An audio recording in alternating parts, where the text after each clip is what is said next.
Atenção! Começa agora uma teleaula de História do Ensino Fundamental. Você vai assistir a teleaula de número 29. Bons estudos! Na unidade 4, com o título de O Brasil, entre a democracia e o autoritarismo, veremos que a primeira metade do século XX foi o tempo de guerras no mundo. As guerras, que trouxeram sacrifícios de vidas e recursos materiais, também acabaram por fazer surgir novas tecnologias e uma dependência através das relações econômicas. Ao mesmo tempo, a defesa da democracia ganhou as ruas e trouxe à tona muitas reivindicações. O Brasil viveu esse período como um tempo de participação política e questionamento da ordem social conservadora e desigual. Assim, no Brasil como no exterior, as forças da ordem resistiram duramente à realização dos projetos de liberdade e maior igualdade social.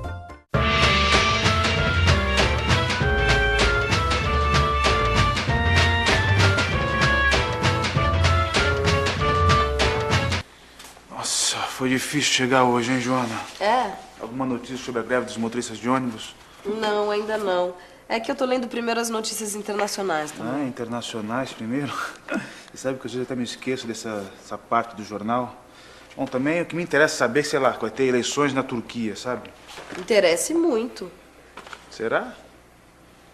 O que uma coisa que acontece lá do outro lado do mundo tem a ver com a gente, aqui no Brasil? Na teleaula de hoje, você vai ver que a história de um país sofre influências do que ocorre nos outros países. Vai perceber que, muitas vezes, os fatos e processos históricos estão diretamente ligados. E vai entender por que as disputas da Guerra Fria mudaram o rumo da história de vários países da América Latina.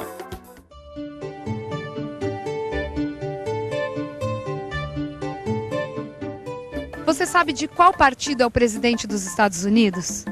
Não sei. Não sei. Você me pegou, hein? Democratas? Republicano. Sabe as Farc, aquele grupo de guerrilheiros, em qual país da América Latina eles atuam? Não sei. Também não sei. Também não. Argentina? Colômbia. Colômbia, né? Diariamente somos informados do que acontece nos outros países. Isso acontece através de reportagens sobre economia, meio ambiente, sobre pessoas conhecidas mundialmente ou sobre guerras. Notícias que chegam até nós todos os dias. São fatos que podem parecer distantes da nossa realidade, mas o Brasil não é um país isolado. O que acontece nos vários cantos do mundo influencia e às vezes se relaciona diretamente com o que acontece aqui. Eu nunca tinha pensado nisso, Joana. É importante saber o que acontece no mundo para entender o que acontece no Brasil. Mas será que a influência dos fatos que acontecem no mundo é uma coisa recente? Sei lá, por causa da TV, da internet? Ah, não. Sempre foi assim através da história. As relações econômicas, políticas e culturais estabelecidas entre países de continentes diferentes sempre tiveram relação com processos históricos de cada uma dessas nações. Para entender o que acontecia no Brasil depois de 1945, por exemplo, é preciso entender o que estava acontecendo no mundo naquela época.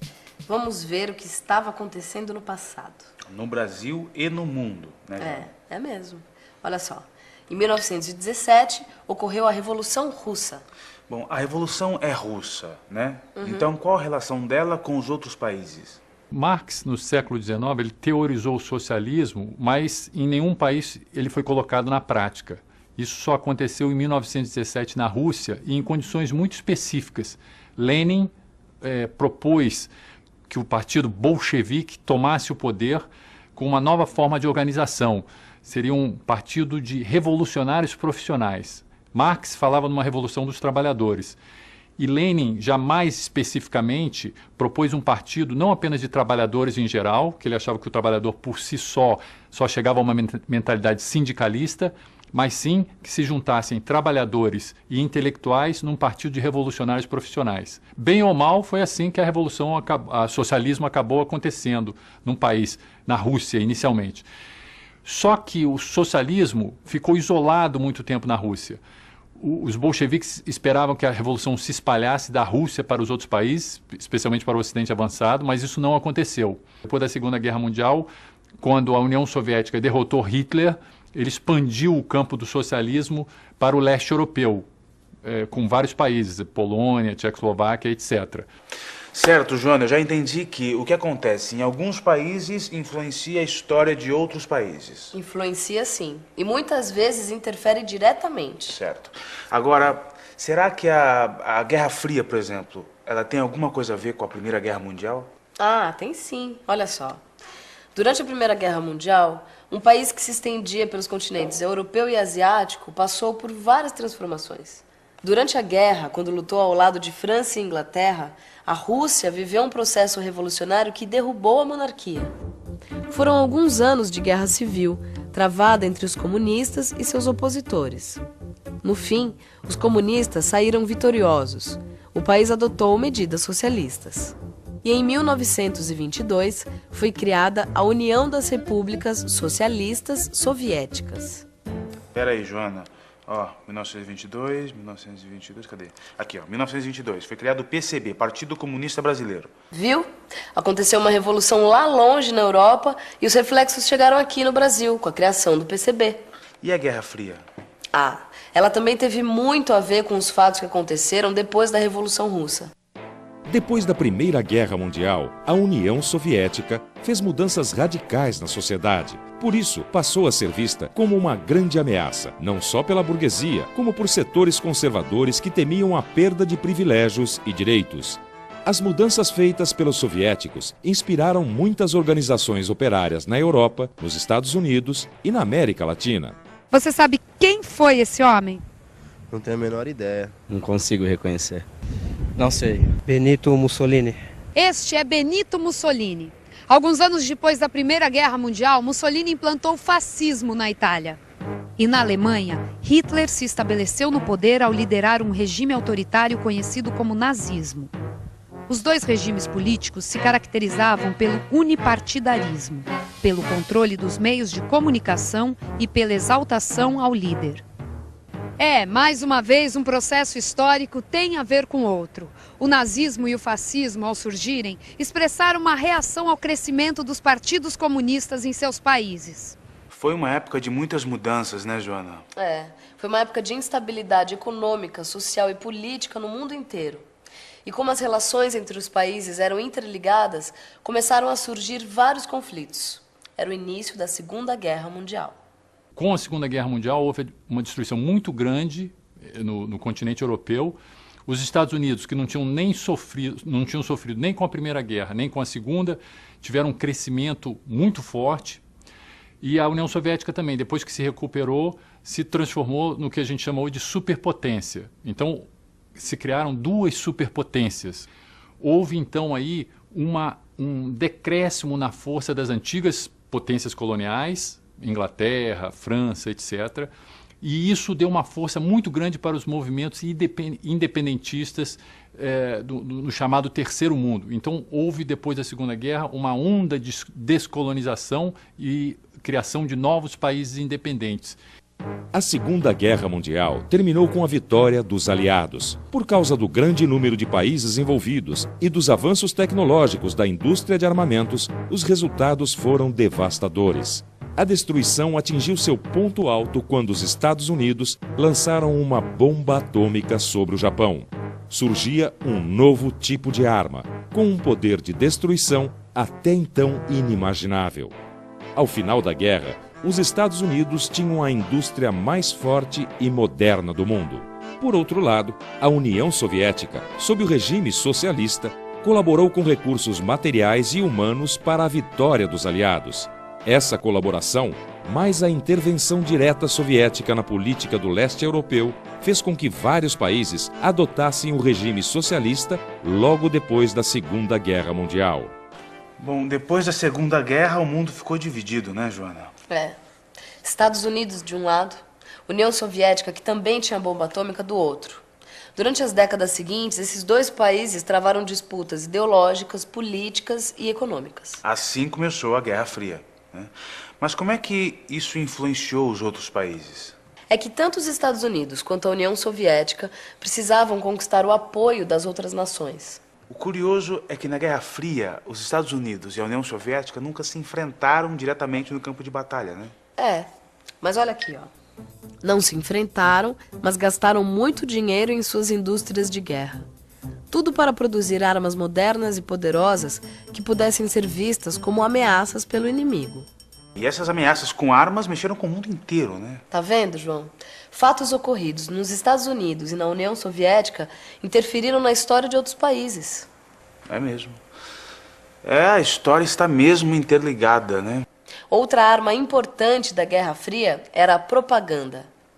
Através do rádio, da TV e do cinema, capitalistas e socialistas buscavam divulgar as vantagens de seus sistemas.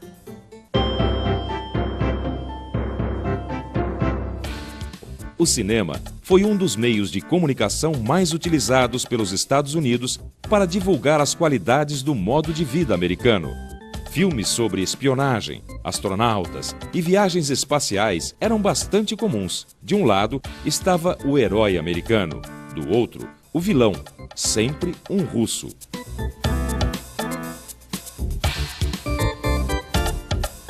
A influência da história de um país na vida dos povos de outros países é maior do que a gente imagina. Não, isso eu entendi. Na Guerra Fria, Estados Unidos e União Soviética influenciaram continentes inteiros, né? Com as disputas da Guerra Fria, Estados Unidos e União Soviética passaram a apoiar movimentos de independência das colônias da África e da Ásia. O objetivo era influenciar os novos países que seriam criados. Por isso, americanos e soviéticos ajudaram com dinheiro e enviaram armas e tropas para diversos movimentos de libertação na África e na Ásia. Vamos pensar um pouco. Peraí, deixa ver. As relações entre países diferentes sempre tiveram muita influência na história de cada uma dessas nações. Intervenções militares e conflitos acabaram construindo uma história comum a todos. Depois, durante a Guerra Fria, as disputas entre o capitalismo americano e o socialismo soviético passaram a influenciar a política, a economia e a cultura de países de vários continentes. Mas será que a Guerra Fria também influiu nas lutas sociais da América Latina? No período da Guerra Fria, o Brasil e outros países da América Latina reproduziram a luta entre o capitalismo e o socialismo. O avanço das disputas entre os grupos sociais e políticos se intensificou mais ainda com a implantação de um regime comunista na ilha de Cuba. No período de 1950 a 1970, partidos de esquerda e movimentos de trabalhadores organizavam manifestações e lutavam para conquistar o poder através de eleições ou de movimentos armados revolucionários. O momento de maior tensão ocorreu em 1962, na crise dos mísseis, aqui mesmo, na América Latina. Resolveu dar uma olhadinha nas notícias internacionais? Eu entendi que é importante conhecer e refletir sobre as relações estabelecidas entre todos os povos. As relações entre os países influenciam nos processos históricos e conectam sociedades diferentes umas das outras. E para relembrar como isso acontece, fique de olho na revisão. E atenção, se liga aí que é hora da revisão. Na teleaula de hoje, você entendeu que é importante conhecer os processos históricos de todos os países. Viu como depois de 1945, Estados Unidos e União Soviética se tornaram grandes potências mundiais. E aprendeu que a Europa, a América, a Ásia e a África participaram de disputas relacionadas à Guerra Fria. Muitas vezes, as relações entre os países incluem dominação e exploração. Por isso, precisamos desenvolver um olhar crítico, capaz de identificar e entender bem o tipo de ligação que existe entre cada país. E para aperfeiçoar o seu olhar, é só você correr agora para o seu livro de estudos. Até a próxima!